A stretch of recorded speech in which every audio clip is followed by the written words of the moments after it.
إن الحمد لله نحمده ونستعينه ونستغفره ونعوذ بالله من شرور أنفسنا وسيئات أعمالنا. إنه من يهده الله فلا مضل له ومن يضلل فلا هادي له، وأشهد أن لا إله إلا الله وحده لا شريك له، وأشهد أن محمدًا عبده ورسوله. يا أيها الذين آمنوا اتقوا الله حق تقاته ولا تموتن إلا وأنتم مسلمون. يا أيها الناس اتقوا ربكم الذي خلقكم من نفس واحدة وخلق منها زوجها وبث منهما رجالا كثيرا ونساء، واتقوا الله الذي تساءلون به والأرحام إن الله كان عليكم رقيبا. يا أيها الذين آمنوا اتقوا الله وقولوا قولا سديدا يصلح لكم أعمالكم ويغفر لكم ذنوبكم، ومن يطع الله ورسوله فقد فاز فوزا عظيما. أما بعد، فإن خير الحديث كتاب الله، وخير الهدى هدى محمد صلى الله عليه وعلى آله وصحبه وسلم، وشر الأمور محدثاتها، وكل محدثة بدعة، وكل بدعة ضلالة. أيها الأحبة الكرام، بحول الله جل وعلا يتواصل الكلام حول أول ذنب عصي الله جل وعلا به في السماء، وأول ذنب وقع في الأرض. هذا الذنب العظيم الذي هو كان سببا فيما وقع بين الجن والإنس، بين إبليس الكافر اللعين وبين آدم عليه وعلى نبينا أفضل الصلاة وأتم التسليم. يا عباد الله، النبي عليه الصلاة والسلام حذرنا من هذا الذنب أشد التحذير، بل إن الله جل وعلا جعله شرا يتعوذ به، وكان النبي عليه الصلاة والسلام يتعوذ منه صلوات الله وسلامه وبركاته عليه. فربنا يقول في سورة الفلق جل وعلا يقول: ومن شر حاسد إذا حسد. وكما سبق هو من صفات اليهود. عباد الله، النبي عليه الصلاة والسلام سئل أي الناس خير؟ قال عليه الصلاة والسلام: صدوق اللسان مخموم القلب.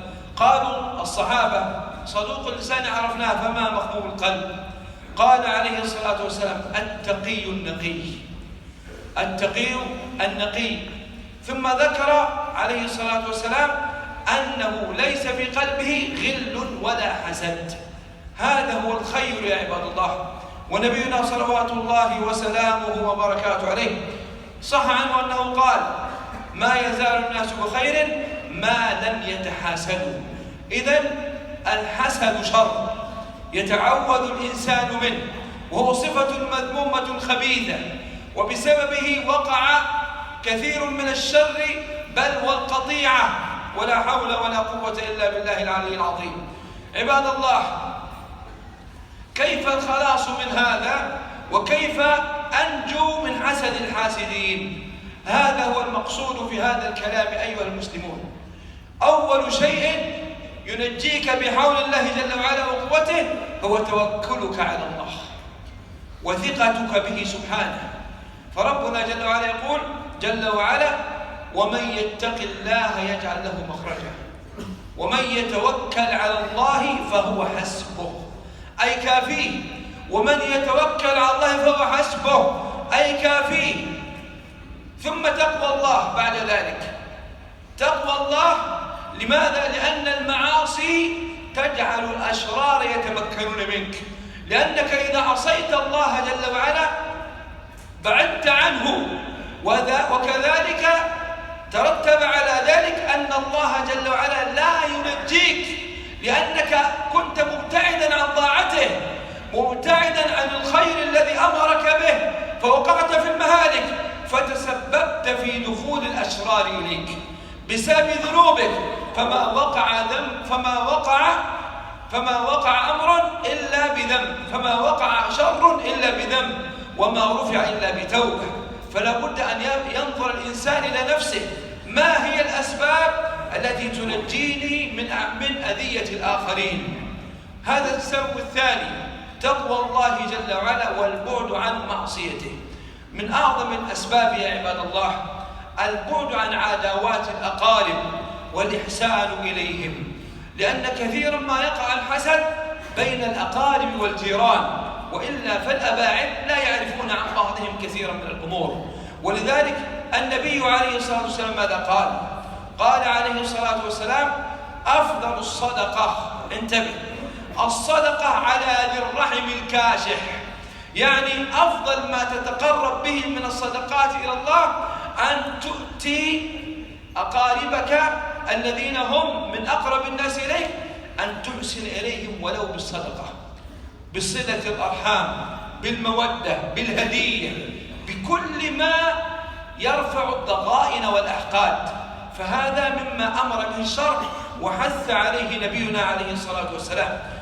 لكن كونك تجعل أبنائك يخرجون أمام الجيران وأمام الأقارب بثياب حسنة وعندهم من الطعام ما عندهم، ثم أنت تفعل هذا وتتباهى بهذا أمامهم، فلا يبعد بكل سهولة أن يصيبوك بالعين.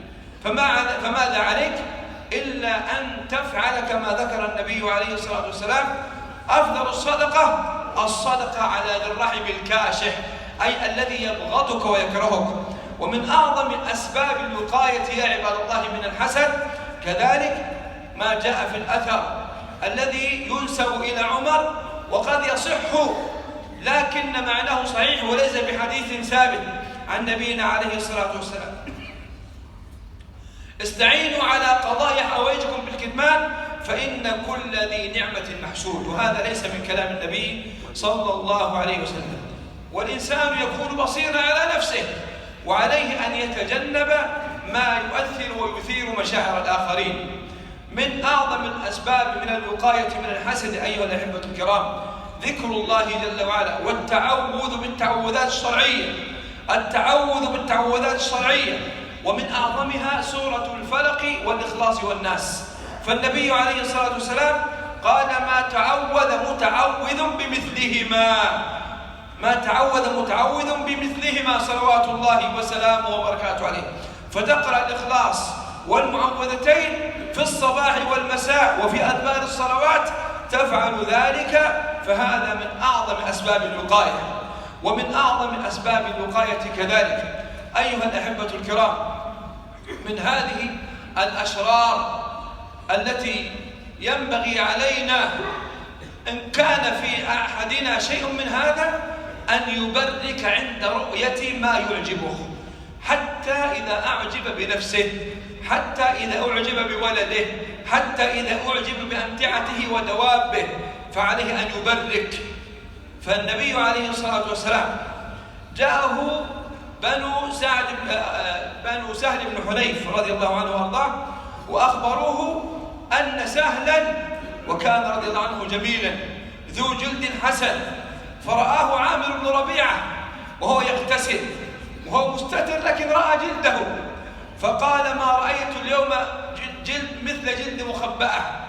ثم وقع سهل رضي الله عنه صريعا، فأتى النبي عليه الصلاة والسلام فقال: من تتهمون فيه؟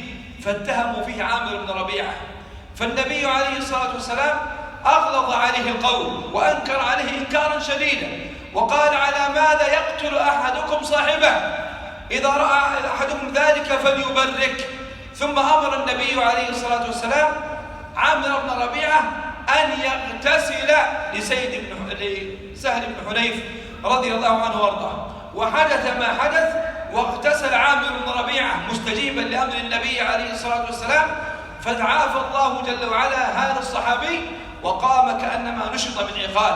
وهو أن يأتي هذا الإنسان العائن فيأتي فيغسل كفيه ومرفقيه وركبتيه، وكذلك يتمضمض ويغسل وجهه ويمج هذا كله في الإناء، ثم يؤتى بالإناء فيصب على المعين من عند رأسه إلى ظهره إلى قفاه، ثم يوضع الإناء هكذا، أي بعد أن يصب ما فيه لا اختلف العلماء في وضعه بعد ذلك، ثم يعافيه الله جل وعلا بحوله جل وعلا وقوته، ثم يعافيه الله جل وعلا بعد ذلك بحوله وقوته.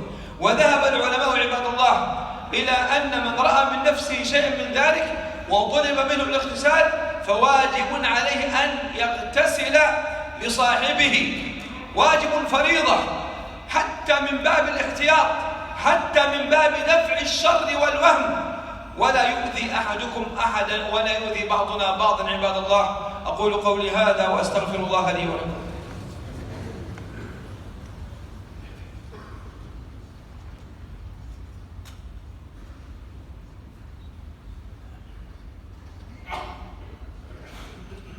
الحمد لله العلي الأعلى الذي خلق فسوى، والصلاة والسلام على من بعثه ربه بالهدى صلى الله عليه وعلى آله وصحبه ومن اهتدى. أيها الأحبة الفضلاء، الدعاء بالبركة على كل ما تراه عينك، أن تدعو الله جل وعلا أن يبارك لصاحبه وأن يبارك في أهله وأن يبارك له في ماله، هذا هو الواجب علينا يا عباد الله. كذلك ينبغي علينا أن نترك الأمور المبتدعة التي تخالف الشريعة، فمن الناس من يتقي هذه العين، والنبي عليه الصلاة والسلام أخبر أن العين حق، قال عليه الصلاة والسلام: العين حق، ولو كان شيء سبق القدر لسبقته العين، أو كما قال صلى الله عليه وعلى آله وصحبه وسلم. وقال أيضا: العين تدخل الجمل القدر والرجل القبر، صح هذا عن نبينا صلوات الله وسلامه وبركاته عليه. فالحسد واقع خلافا للطباعيين وخلافا لهؤلاء العلمانيين الذين لا يرون وقوعه، بل الحسد واقع وكائن، أخبر ذلك ربنا في القرآن وأخبر به نبينا صلوات الله وسلامه وبركاته عليه، وذكرت بعض الأسباب الواقية منه. وكذلك يا عباد الله، الأمور المبتدعة التي تقع من الناس في رد الحسد وكفه، منها أن يتعلق الناس بالنعال، يعلقون نعلا أو يعلقون قرن الشاة أو يعلقون كفا فيه عين 5 وخميسة كما يقال.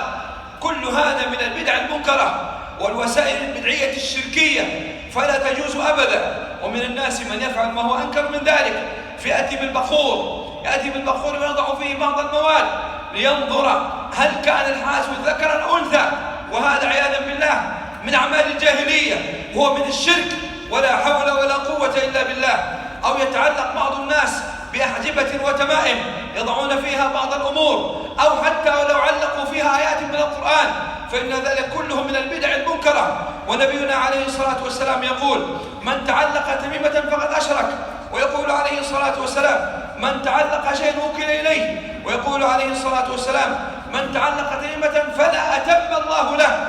إنما القلب يتعلق بالله، فالله جل وعلا هو الذي يجلب الخير وهو الذي يدفع الضر. ربنا يقول جل وعلا: وإن يمسسك الله بضر فلا كاشف له إلا هو، وإن يمسسك بخير فهو على كل شيء قدير. فلا ملجأ من الله إلا إليه، فالإنسان يتضرع إلى الله ويلجأ إليه سبحانه ويسأله جل وعلا